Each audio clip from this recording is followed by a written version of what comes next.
बहुत बच्चों को आम ज्यादा पसंद रहता है। ये तीलियों की बंडल भी बहुत अच्छी बनी हुई है आपकी। तीलियों की बंडल जो बनाए हैं आप, सर बहुत अच्छा बना। अभी आप लोग सबसे पीछे में आप लोग का डेकोरेशन हुआ है लास्ट में। चलिए, समूह बड़ा है लेकिन संख्या कम,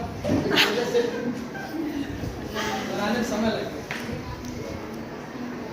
मान लीजिए आप लोगों के पास 5 आम है और उसमें से 6 आम और आपके पापा दे दिए तो कितने आम हो जाएंगे?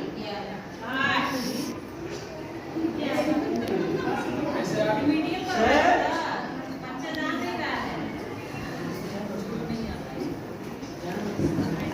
अभी बच्चे को जोड़ नहीं आ रहा है सर। 4 बच्चे के पास है और 6 आम अलग से मिल गया, कितने आम हो जाएंगे?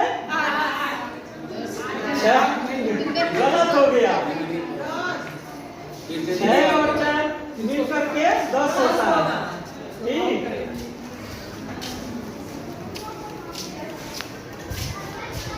यहाँ पे बताया गया है 2 अंकों की बड़ी संख्या और छोटी संख्या।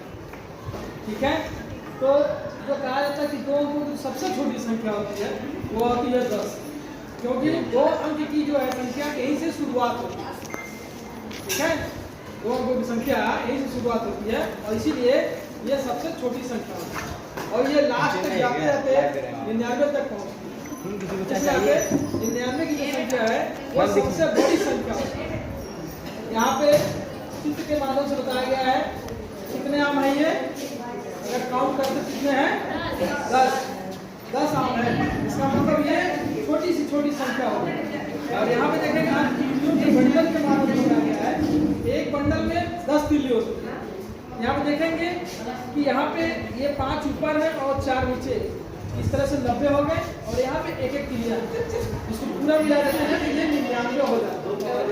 तो सबसे बड़ी संख्या जो निकल के आई है 2 अंकों की वो है। अरे भाई, बच्चे बहुत शोर कर रहे हैं, ध्यान नहीं दे रहे हैं ब्लैक बोर्ड की तरफ।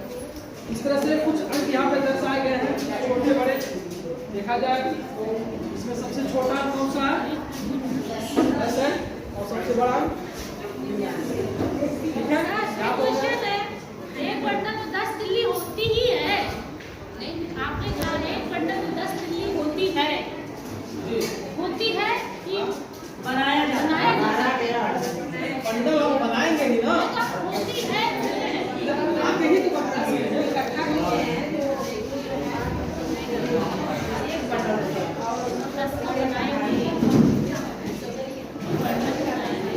एक दहाई में 10 यूनिट होती है, इसलिए 10 का ही बंडल बनाते हैं, एक दहाई होता है। जिससे आसानी हो जोड़ की संक्रिया करते समय बच्चा बहुत आसानी से जोड़ लेगा।